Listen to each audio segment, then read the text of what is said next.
Message c'est ça nini en fait. Message c'est ça que coronavirus de retour.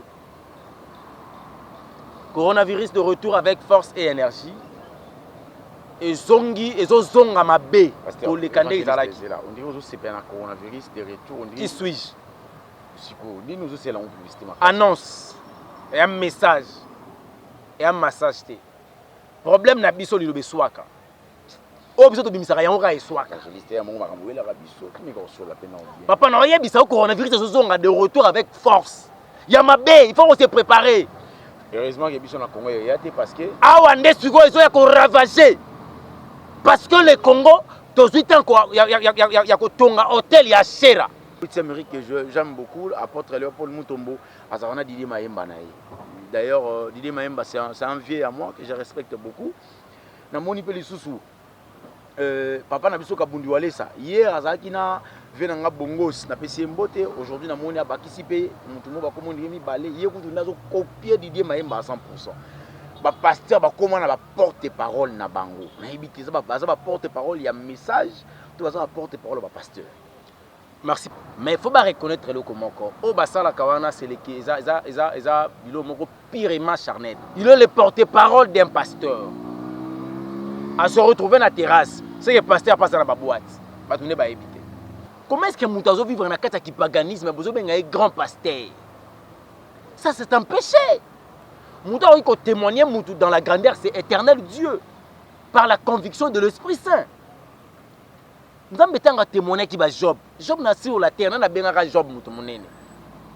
C'est éternel Dieu qui avait dit que Job c'est un homme intègre.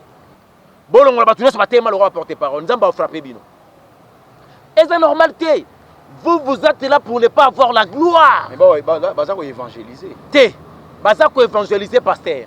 Vous êtes sur J4 Télévision, abonnez-vous massivement, likez, commentez et partagez aussi cette émission. Je dis un grand merci à mon sponsor officiel Moïse Lukombonde Bakomiwana Makila champion, l'homme à la Mercedes.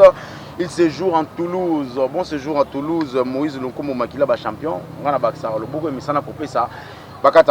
Voilà, vous êtes si nombreux devant vos postes téléviseurs pour suivre cette émission en exclusivité. Disons bonjour, bonsoir, ça dépend de l'heure. Vous nous regardez en ce moment. L'actualité nous appelle. C'est pour cela que je suis devant vos postes téléviseurs. Je suis Yams Yambe. Le devoir nous oblige à être devant vous, devant vos postes téléviseurs pour suivre cette émission.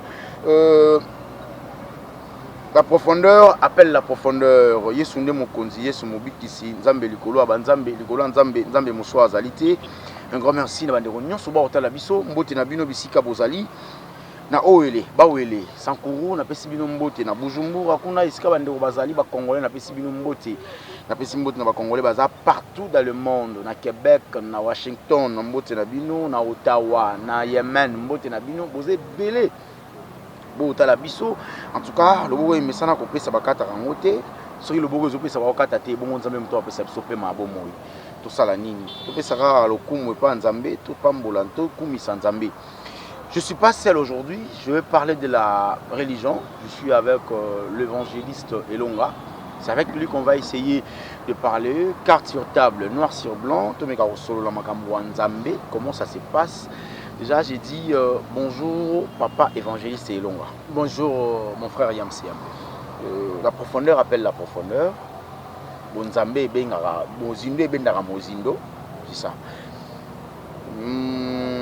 Toyé parce que vous avez un message au PSA. Vous avez un message très fort. Avant la bandawana, le message wana, on a un moins éclaircissement. Et puis, bah, dans Zambé, bah, on a la biso base à la EVN et l'eau moko. Na éviter moto na Nzambe. Ce qui c'est biblique ou bien ils ont makambo bandeko ba ça na sentiment. Lelo comme on a pasteur nion soit comme on a porte-parole na. En tout cas ça m'a excité. Parmi les porte-parole à minene wana ni netinga na tuna motu na o. Parmi les porte-parole ya minene ya église wana o to mona minene wana biso to benga ba église minene na ba pasteur ya minene porte-parole moko ya munene afungoli terrasse. Oba oteka masanga eza terrasse na ye ba oteka ba gene ba oteka ba cigarette na terrasse na ye wana eza na kasma tongé sur kanda je crois sur avenue mon quelque part wana sur na maîtriser comment avenir ngoti tant na moni na kamera joyo muta interprète alobara asala ka makambo nzambe kuna alobara ba témoignage ba donner nzamba sala ba yo atafungoli terrasse ba ba osumuka. Est-ce que c'est biblique? Moïse azaki na porte-parole na ye, bon ba Aaron. Élie azaka na porte-parole na ye, ba pesi ngomba na porte-parole Élie. Na duni bango Abraham ba Abraham pas azaka na moto ba na kolobela mingi. Mais habité soki ba kosinga toni ni on ba ngino na yo lukao. Tout le monde papa na biso papa na biso à 7e Amérique il y a 8e Amérique que j'aime beaucoup apôtre Léopold Mutombo azana Didier Mayemba na ye. D'ailleurs Didier Mayemba c'est un vieux à moi que je respecte beaucoup.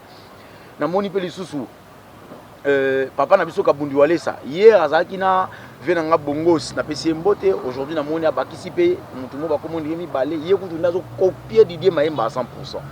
Ba pasteur ba comment na ba porte-parole na bango na ibiti za ba porte-parole il y a message tout ça ba porte-parole ba pasteur.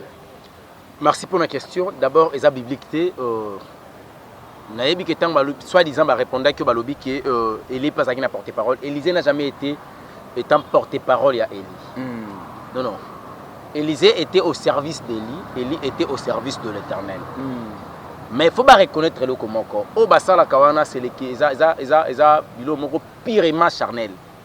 Na bani na ndeko ki ofungola terrasse oteka agene bazo somba masanga baza komela Ba olangwa. Na ngina yebisa obo na terrasse na ye. Un enfant, c'est un ambassadeur de sa famille.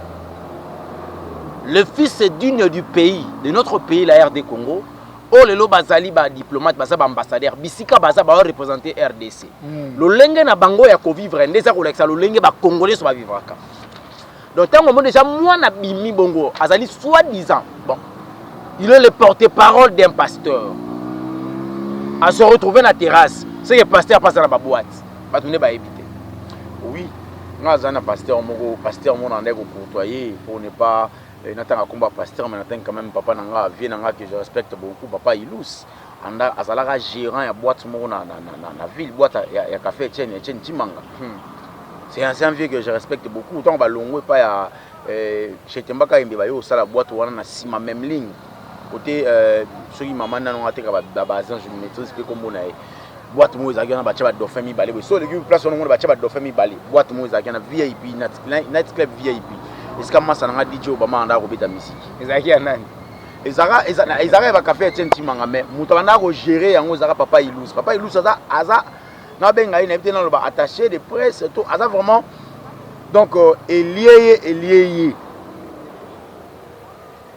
voilà ndena lo baki déjà pasteur mo munene pe na limite longola likamba ba munene moni ba minene oyo nde komi ko boma siko libota na Nzambe.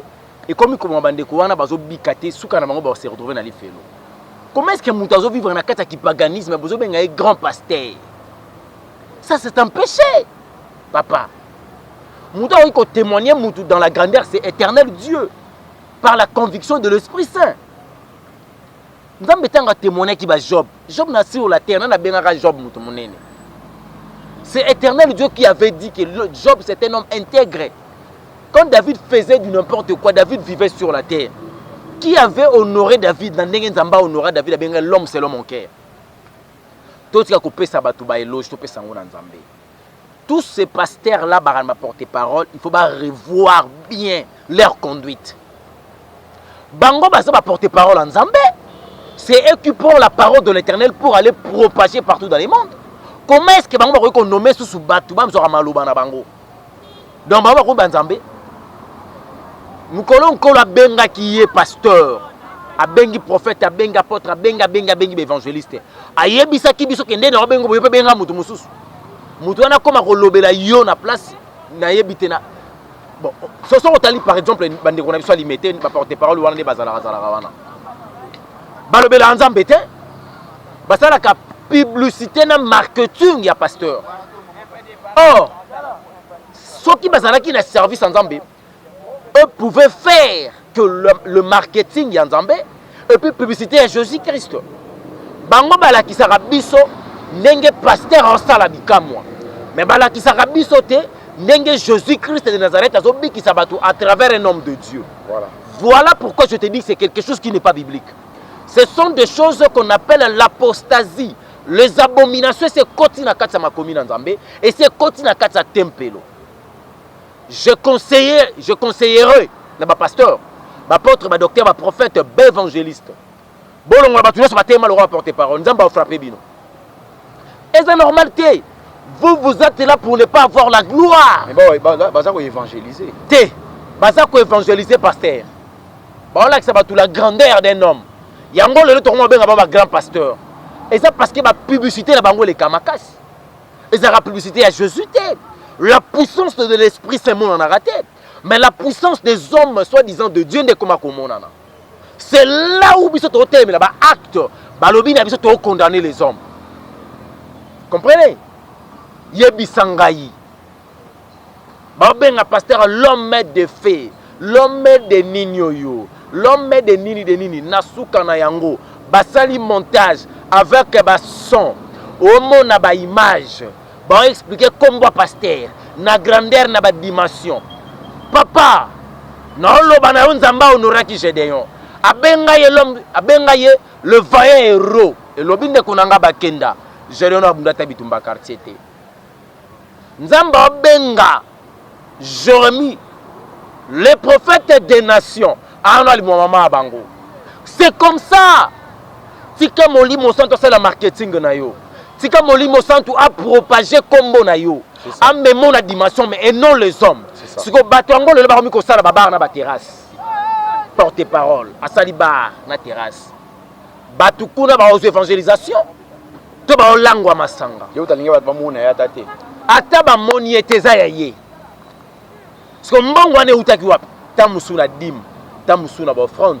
Tant que battu les grâces bandeko basemaki pasteur le roi epsaki yo petit nanga na église dans mon apôtre peut sauter lokolo baka bien comment porter parole dans sala marketing nanga il faut te frapper bango na nenga kina ba sentir pena ke ngana za ngana bando loba te ngana ro leka be mission te yonde bato bundelanga.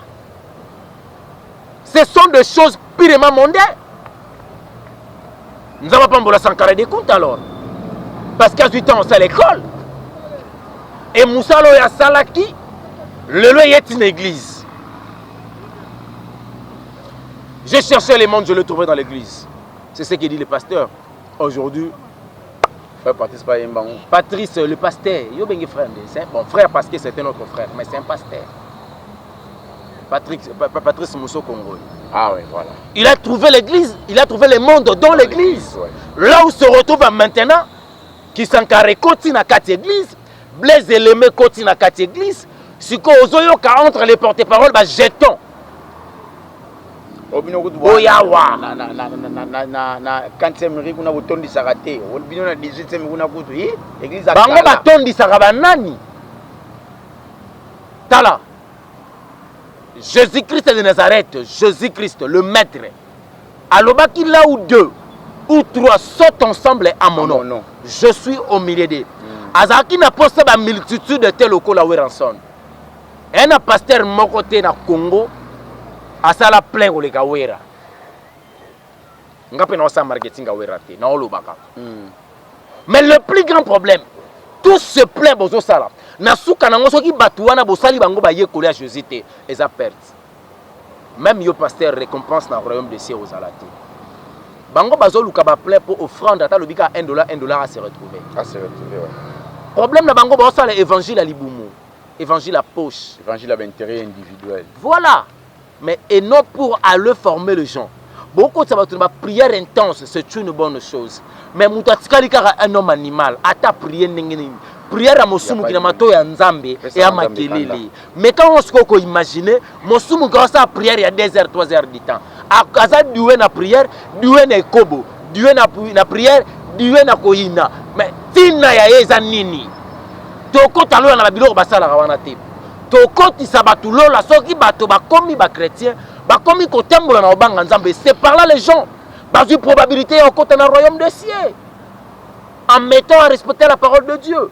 Bango moko siko audio de la chair, ba créer soit porter parole. Arot kala ko za porter parole à Moïse, azalaka interprète ya Moïse. Babandaki ko aider Moïse parce que Moïse a dit moto ali kukuma. Bande ko ba pesa ba raison bon mundo comme ça le bité ngai pasteur na pesa ko ka ba émission te on na lekela kaye. On sa ke fona be la pasteur na pesa na média pour ye moko ko le na média. tout cas au côté bande ko musu bon bande ko ndeko pesa bon yetanga olobe la pasteur marambo azoloba na Jean wa parce que ça porter parole apporter le pasteur so nzamba robenga mutu aza baba ya osala wana nzambe ni abengi mutu aza incapable abobe ko rendre capable aboko baktere ba capacité na mission yesko pasteur akoluka mutu nzamba benga makambo esopanga acha mutu mo bwa sala pour ni ba mema kijibe na kati évangile bon peut-être ça msuka le monde pandaminium papa OK monde pandaminium les ont géré bango voilà aujourd'hui ils sont frappés na kati monde musu so bengi monde kabbalistique batoni si ba sirène na kati ba temple ya ba ko kangamba ba sex tap bakanga ba sirène mais quand moko mukuna mukuna na frère Michel Waken avait déjà 5 ans pardon hein Abongisara na Nzambe. L'intérêt c'est ça. Voilà, Abongisara Nzambe, l'intérêt c'est ça. Parlons de l'actualité. L'actualité nous appelle Moto Nzambe. Message c'est ça ni en fait. Message c'est ça que coronavirus de retour. Coronavirus de retour avec force et énergie. Et zongi et zonga mabe pour les candidats izalaki. On dirait que c'est un coronavirus de retour. Qui suis-je? Dis-nous c'est la publicité. Annonce et un message et un massage. Problème na biso li lobeswaka. O biso to bimisaka yango ka eswaka. Je mon makambo la biso. Qui ko so la peine bien. Papa na yebisa ko coronavirus zonga de retour avec force. Ya mabe, il faut se préparer. Heureusement que biso na Congo ya té parce que awande siko eso ya ko ravager. Parce que le Congo to suite encore ya ko tonga hôtel ya Shera. Un démon d'ambiance. Nzamba siliki. Je vous dis Nzamba Zanakanda. C'est comment ça s'est passé Papa, je me pose la question. Bakonzambo kanabiso bazalaka plus na écoute ya Nzambe pour na intérêt na bango. Nzambo a komisi bango wana za na posa parce que ayebaki ke baza capable ya ko gérer libota na ye et bazonga mingi na écoute na ye. Na bandelo lo bali kamboyo mokonza mboka zwaka mboko yo. Et comment qui n'attend moko azwaki tant ko bâtir hôtel à Jésus. Peu importe le forme. Ba prédécesseur ne basala ngote. Ko yebisa Yesu ke na tikeli o kitsoyo. Yonde régner. Il avait bâti l'hôtel de Jésus-Christ de Nazareth dans notre pays. Amen. Éternel Dieu a permis que le coronavirus est comment. Les mesures d'état d'urgence sanitaire est pessami. Les églises en confinement. Une maladie spirituelle est frappée le monde. Quand on est arrivé au Congo, le pays de Dieu. Le pays de Jésus-Christ, le pays par lequel on te pesa qui est sous kiti. Toboko tuna ye olobini ni pona makambo to lekela wapi. To luka ki ba homme de science, ba homme scientifique. Léon nazo loba na yo. Na voya ko longola mesure o epesa maki sanitaire, mesure d'urgence. Tozu église tozongi si esima. Or, ko fungola ba. Ils allaient commettre ce qu'on appelle soit que bâtir hôtel, il y a des mots qu'on appelle Ashera. Non, il y a des choses makambo et zokoma. Mais c'est comme ça même si la France va fondre avec Baba. Non, le banayo batuna batu basaki na nzambe na bango fallait qu'il paie sa gloire. Par rapport à la mission accomplie. Mais biso ce que va Congo dans nzambe na biso. Jésus-Christ de Nazareth, c'est notre Dieu. N'importe où dans nzambe ka on a besoin de ça. Ndeba ibisa Dieu. Congo ce que tu as un problème parce que ba côté ça ba musulman. Bango ba ya bazwa Yesu ba komisa ndemo na Mahomet, ndemo na nga, ndemo na Kimbangu, ba komisa Jésus na ba niveau wana. Mais biso ba Mahomet, biso so to kokufa to kosekwa te. Muta kufa sekwa zalika moko parce que ko sekwa ta nettoami. Muto tango to botami ya botama na ndenge biso to so to botama ki ba acte de naissance ezalaki. Tango to kufi ba certificat de décès salimaki. Mais il y a c'est quoi? Certificat de résurrection ezalate. Aleka au-delà ya biso tout. Alongwe na kosekwa neto lami. Balukela certification certificat ko neto wa mezalate. Voilà. eza muto oyo falaki kopesa ye esika na mabele oyo ndenge mokonzi mboka apesaki ye kiti il fallait qu'on continue kotonga deuxième hôtel. Papa makomi na nzambe ezoloba bona juge. Vas-y. Par votre permission soki na kotanga. Vas-y papa. Juge chapitre 6 verset 25 à 26. Natangi na kombo na Yesu. Na Yesu Christ. Dans la même nuit, l'Éternel dit à Gédéon: prends le jeune taureau de ton père et un second taureau de 7 ans.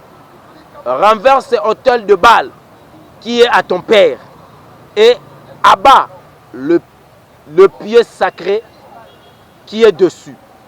Tu bâtiras ensuite, 26, et tu disposeras sur le haut de ces rochers un autel à l'Éternel ton Dieu. Tu prendras le second taureau et tu offriras un holocauste avec le bois des idoles que tu auras abattu. Amen. Amen. C'est la parole de l'Éternel. Ma commune nzambe zolo nzambe oyebisa Gédéon. Zwa bibwele, zwana ebwele ya sete tata na yo. Kende ko buka hotel ya bango, hotel à Baal. Banzambe oyo batata no basali laki. C'est ce que le président de la République avait fait. Ba prédécesseur bazwa ki Baal, bazwa ki Vodou, bazwi Primakuria, un cancard, franc-maçon. Bazui Maïkari, bazui Islam, bazui ba religion, ba secte non so ba yaki ko tchaba hotel na ngwa.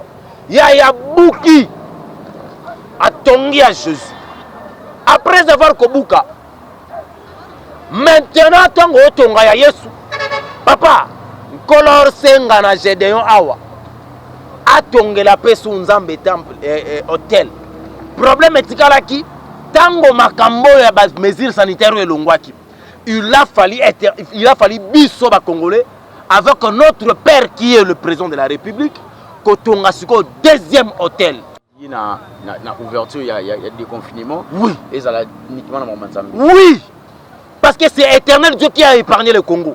Yebisanga ina ba porte masque oyo. Coronavirus a oswangate. Neto se émission botozanango.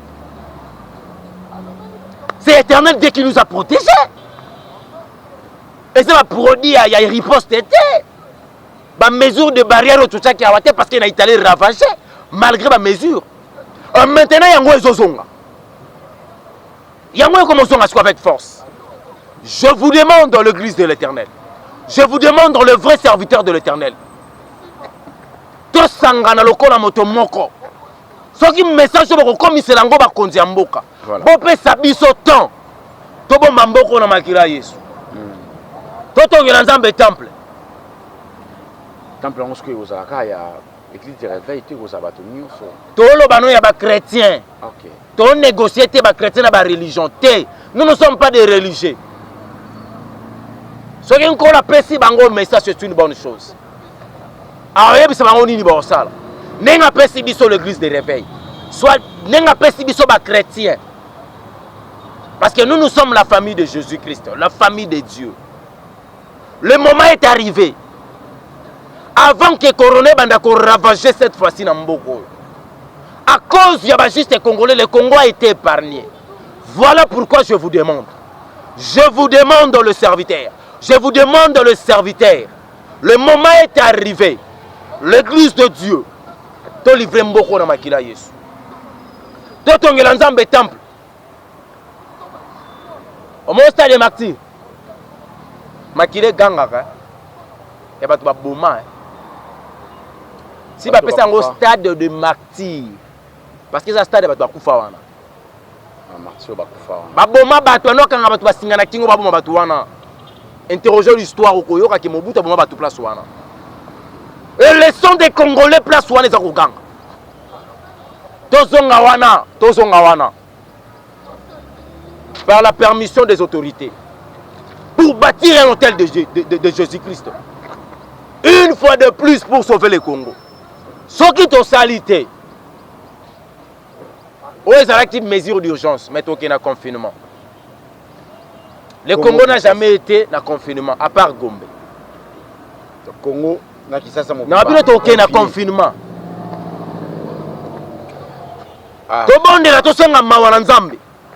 Coronavirus est zone avec la méchanceté. La mission par laquelle le monde cosmique est indaki à Kokiangote. Azalaki bien déterminé pour l'Afrique. Cible na terrain batindaki ezalaki akoya ko ravager Afrique. Parce qu'ils ont une mission accomplie dans l'Afrique. Les Blancs aiment l'Afrique sans les Africains. Le moment est arrivé. Le chrétien du monde, vous devez prier pour l'Afrique. Bâtir un hôtel pour sauver l'Afrique. Les Congolais partout dans le monde. Aidez-nous. Il y a un temple.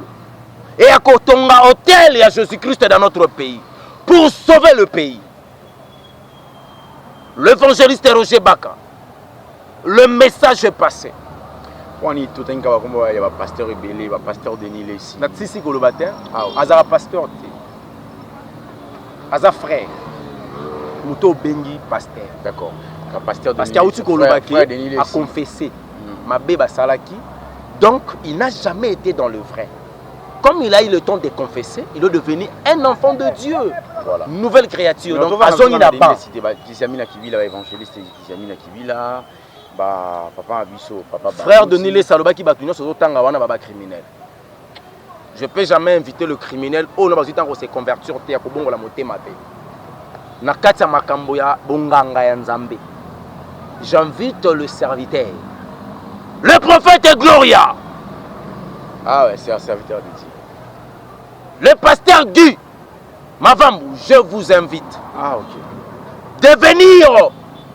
Oh, prophète, on a bouka. Prophète Nabuka, papa. Nous vous invitons. Tosangana lokola moto moko, les hommes de Dieu, pour chercher comment faire pour retonga ce qu'on appelle l'hôtel de Jésus-Christ avant que Mbongeya. Papa, Noa banda ko bandenga na oloba. Abima mo meli masanga. Oya, no yebisa yo deliche komaka. Bato bakufaka. C'est un message. Ce que moni que c'est intéressant. Que tu as sangana na raison. Yako yako senga mawana nzambe pona mboko. Ko sauver le Congo. Papa Bible zo yebisanga. Elonga. Vous devez beaucoup prier pour votre pays. Car votre bénédiction en dépend. C'est le seul président. Otosana elelo ana mabelo kwa mutu. Mais azongi sele biso relation diplomatique avec Israël. Yokana yebiso lo moko. Nkola loba. Oya ko maudire Israël. Nzamba ko maudire. Oya ko bénir Israël, nzamba ko bénir ye. Non yebiso président otosana ye. A fungola ba cloche mususu pour sauver ce pays. D'une manière ou d'une autre. Mais tu vas comprendre en côté. D'une manière spirituelle aussi. Mais non yebisa yo. Non yebisa yo. Kokende ko fungola RDC na Israël. Tu sais qu'en 1966, les Congo, à l'époque, ils ont Zahir, Tobundisa Israël la guerre. Nous sommes maudits. Tu vas frapper de la malédiction. Mais Dieu nous a fait grâce. N'importe quoi, tu as place au fungola la biso. Mais qu'est-ce qu'il faudra faire? Il faudra maintenant chercher ce qu'on appelle l'Institut de l'Éternel pour continuer la mission. Dans ce qui en a été. C'était le message par lequel Dieu nous avait mis au cœur. Pour n'avoir rien coupé sango. Oya koyoka yoki. Oya koboya koboya. On verra la suite. Mosakoli. Pandi mama kasama Mosakoli foli sakoli kokisama. Le maître des temps des circonstances connaît ce que je dis. Et yenda royeba kosukisa. Makambo tolobi. Voilà, il y a des qui sont marambo tout le bi marambisé bila oloba mettons des fois ça rabiso des fois il y a un fenge. Ils ont parmi ba message, ton message au pasteur Ayaginango, évangéliste Elonga Ayaginango, pour na koloba na bana nzambe ete toye bila tango eza mokie mi koletikali ya otanga nzamba lingi envahir. Évangéliste Elonga motuna suka yango. Et quand les gens parlent que coronavirus a été créé par un homme associé avec Bill Gates. Ce que tu as dit, c'est que la malédiction de Nzambe, tu comprends les tisco place. Que batusco fa ba tumera Nzambe, Nzambe ezanini coronavirus. Nzambe a expliqué biso coronavirus ezanini et pourquoi est-ce qu'il y a permettre en haut et ça là où est ça. Quand les événements, il y a qu'à chaque époque, ils ont un langage mondial. Les gens ne comprennent pas le langage de Dieu. Satan a brisqué en Zambie. Éternel Dieu permet des choses des fois, mon frère. Non, il y a la mission au monde de ténèbres parce que bateau zobenga Bill Gates, bateau zobenga médecin à salaki coronavirus. Ce sont des incarnations de Lucifer sur la terre, avec une mission bien accomplie, bien établie par rapport au temps, va réaliser ma rambazana. Vraiment. Quand on m'a ramené sur l'élo, vas-y. Dans le monde, bande ko bali banda mboka. Ba ko imposer bango vaccin, so ba boy ba zambongo te. So ba boy ba sombelo na supermarché. Makambo to ba ozela na Armageddon, ba ozela Armageddon. Selon Apocalypse et banda kami te na poto. OK. Nega mwana wana Macron bandaki. Incirconcis à Macron. Mutabala mama abango.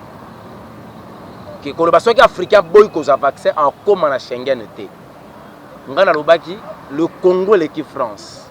Celui qui a mutu mutafana na ndenge na yes. Biso to fanda kata na service national. Le Congo vivra. On était avec Mouzé Laura Désiré Kabila avec beaucoup des embargos. Mindele balelaki. Fallait ba longola na mokili po ba lukane ba revivre parce que le Congo est sa poumon à monde. La poumon à monde. Voilà. Merci beaucoup parce que vous avez belé beau la biso, moi mambo essayer na biso matos à la poser tout sur là on calme. Na moto na Zambie, monsieur Esili. Message na bande ko ba otala yo. Et puis numéro de téléphone na bande ko ba na ngome à chaque fois moto mo ba ksamaka. So peut si bien numéro de téléphone et ça biso. Plus 243 97 58 21 ça c'est ton 5. Ils appellent en WhatsApp pour Bengi Bisso. On est là en train de faire l'œuvre de l'Éternel. Le message est ça que nous devons prier pour notre pays car notre bonheur en dépend. Atoza libanda Congo, koza congolais. Ato boti bana na mabele ya Congo te, bana makila ba congolais. Ba vrai chrétien partout dans le monde. Toluka solution pour sauver le pays. Pour sauver bien le pays, il faut déclencher ce qu'on appelle la situation spirituelle. Dans la spiritualité, le message est là. Ils ont un hôtel où ils ont bâtir. Il y a un hôtel qui est cher. Il faut que bouka yango. Totonga hôtel ya Jésus-Christ. Nous avons beaucoup des hôtels. On a besoin de destruction des hôtels dans les méta. Hôtel au bouka reza au wapi. Hôtel au bouka belé. Hôtel à Maïkari faut bukango. Hôtel à Bouddha na mabeli na biso faut buka yango. Hôtel à Mahomet faut buka yango. Ce sont des esprits des hommes. Ils ont au contrôle. Il y a un esprit humain, il y a un Congolais. Pour mettre le Congo dans cette captivité. Voilà pourquoi le Congo, on est chaud à tout moment. Hôtel et franc-maçon, faut Bukayango. Votre destruction des hôtels les ennemis. Il y a ma famille Nabiso. Mais il y a ma vie à Bandibobuka, à hôtel, à Bangote. Pas l'ongo la bazem. À Boumabato. Nous avons pas mon Nabiso. Ça n'est fini pour aujourd'hui. Vous êtes si nombreux à suivre cette émission avec beaucoup d'attention. Un grand merci à Évangéliste Elonga pour un message très très très fort. Moi je dirais c'est pas apprendre ou à laisser, non. C'est apprendre, mettre en considération et puis mettre en pratique. Alors le mot très capital on a saisir à Ezali. Nous devons aller en tout cas boya. Mokili zokufa nzamba wa chamai. Mokili mumbaka pendant 40 jours et 40 nuits. À ce stade-là, on croit en en tout cas, très chers téléspectateurs, tu as vu les de Soukaki. Message yangoyo, et ça après message à Noé. Tout ça, on a vu surtout qu'il y a idée ici, comme on a dit merci, merci beaucoup à sponsor officiel. Il y a une émission Moïse Lukombo, Makila ba champion, l'homme à la Mercedes, il séjour à Toulouse. Bon séjour à Toulouse, merci. Moïse Lukombo aussi, un grand merci Nabino. Sokinzambe Azongité, prochainement. Merci beaucoup Narigan Mpeng qui est à la prise des vies. Je dis merci. Au revoir.